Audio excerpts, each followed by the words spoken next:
What's up guys, I am Black Ops Amazing. Welcome back to another zombies video on the channel, where today I'm going to be taking your questions from the comment section below and trying my best to answer them. If there's anything that you want to know to do with the zombie storyline or old Easter eggs, make sure you leave your comments in the comment section below. If you go on to enjoy today's video, a like rating by the end as always would be very much appreciated. Make sure you are subscribed to stay up to date with the latest zombies content, and also remember to click the bell notification icon next to it as well. But with that out of the way, let's do this. So I've got a ton of questions to answer from you guys today, and the first one comes from Canadian Crusader, and he says, "Hey BOA, can you find out how old our zombies characters are? I honestly don't know, love your videos." So we are not told in the zombie storyline how old our characters are, but from the looks of them, they all look pretty much around the same age. The Primus version of Takeo, Nikolai, Dempsey and Richtofen all look around the same age, and it's the same for the Ultimus crew. I mean, if I had to take a guess, I would say the older versions of the characters look like they are probably in their late 40s, maybe early 50s. I mean, we know that Doris, or a lot of things happen in the original timeline around 1945, and Edward Richtofen was definitely born before 1900, so he would have to be older than 45. In the Primus timeline, his parents died in 1898, and he didn't join Group 935 until 1912. And obviously, he's not going to join that group if he's like 12, 13, 15 years old. The Primus version of him looks like he's in his 20s, possibly early 30s. I mean, it's really difficult to tell, but using that, putting them all together, I would say the Primus crew look about 25. They all seem to be around the same age, 25, 26. And then the Ultimus crew, the older versions of them, are probably around 50.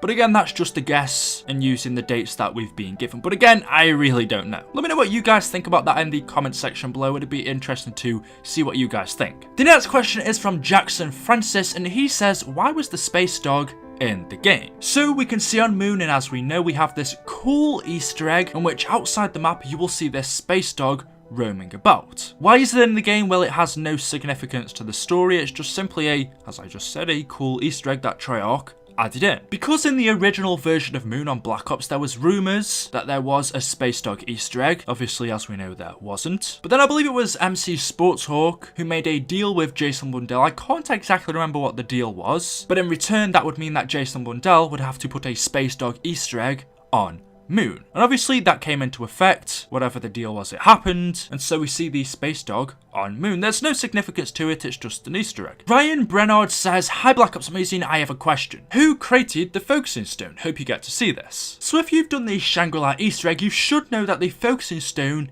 is element 115. It is a meteor of 115. Originally, it was a giant meteor that was hovering above the Shangri-La temples, but like I said, if you've done the Easter egg, you use the Baby Maker or the 3179 JGB215.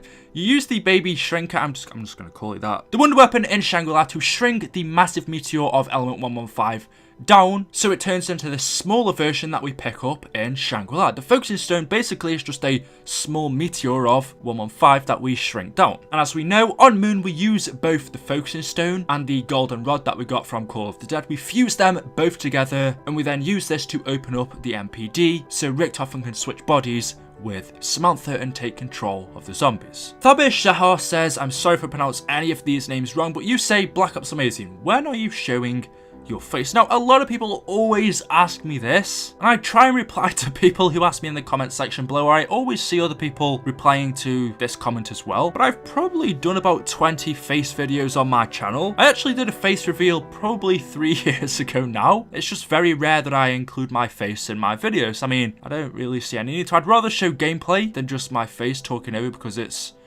pretty boring. But on the rare live stream that I've done on my channel, or the rare odd different video, whether it's a 200, 300k special video or 50k special, a 10k special, I think I've done face reveals for all of them, besides from 300k. And then I've also done a few funny gameplays, or at least I thought they were funny. Oh. Or a few different skits. I specifically remember my video about DLC 3, it was kind of like a skit I did, because it was taking so long to get the third DLC map pack, which was Zetsubo no Shima. So I did kind of like a funny skit about that video. I'll show a little bit of it now, actually.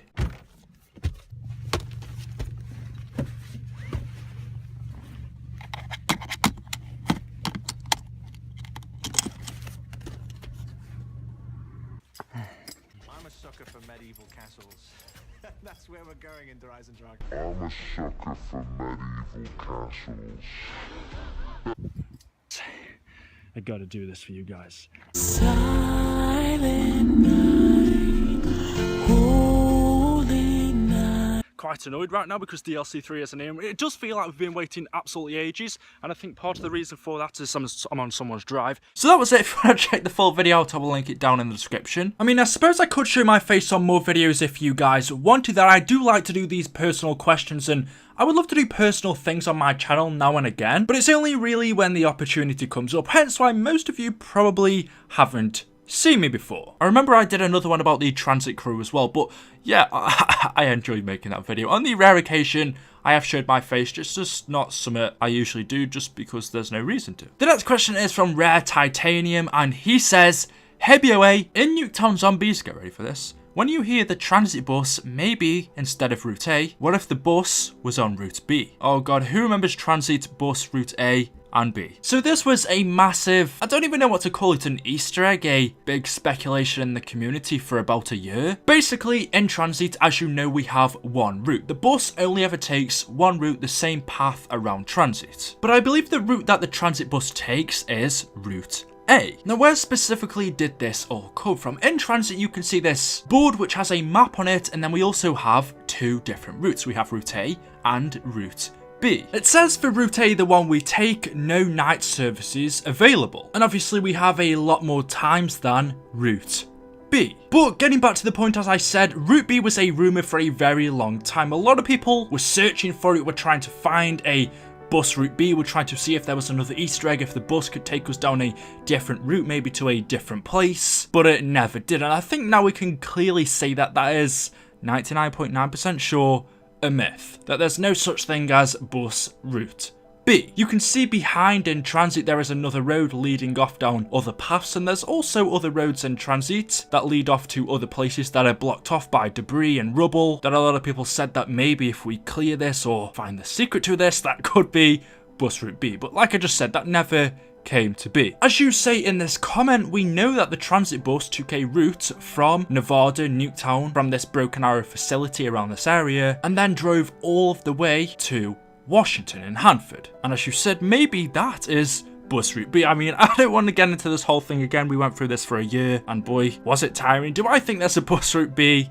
No, it seemed like it was just something that Treyarch added onto this board for no other reason, maybe thinking we'll speculate about it. I doubt they ever thought it'd be as big as it was though. So I think we can safely say now, all these years later, there was no bus route B in transit. The next question from Dragon Axe asks, that was a difficult one to say, BOA, what happened to the Call of the Dead characters? I only know that one of them was teleported to Shangri-La. What happened to the other three? So that's not exactly true. The character that was teleported to Shangri-La was Sally, not Sarah from Call of the Dead. As far as we know, all of the Call of the Dead cast died. Not only George, as we know, he got turned into a zombie, but also the other characters who were Robert, Danny, Michael, and Sarah. From what we know, we presume that all of them were eventually overrun and killed by the zombies. Now, the girl that was teleported to Shangri-La was Sally. Sally was George A. Romero's assistant. After him and the cast went missing for a few weeks, Sally then began to dig up some of George's research in an effort to find him, to discover what happened to him. And while she was doing this, she uncovered loads of secrets that George had been keeping. He'd been writing down in his diary all information to do with Argotha, the Ether, the undead, zombies. And so as Sally, his assistant, began to read more and more into it, eventually she came up on some information about Brock and Gary, these two characters that were trapped in a loop in Shangri-La. And after reading this, she was then teleported to Shangri-La itself, where, as we know, eventually she became trapped in the same loop as Brock and Gary. She was trapped here just like them. So the girl, as some of you initially might have thought, wasn't Sarah, in fact it was Sally. So there we go. That is it for today's video, guys. Hopefully you have all enjoyed. If you have, a like rating would be very much appreciated. As always, make sure you are subscribed to stay up to date with the latest zombies videos on the channel. And if there's anything you want to know, leave your questions in the comment section below. But anyway, thank you all for watching, and I will see you in the next video. Until next time, goodbye.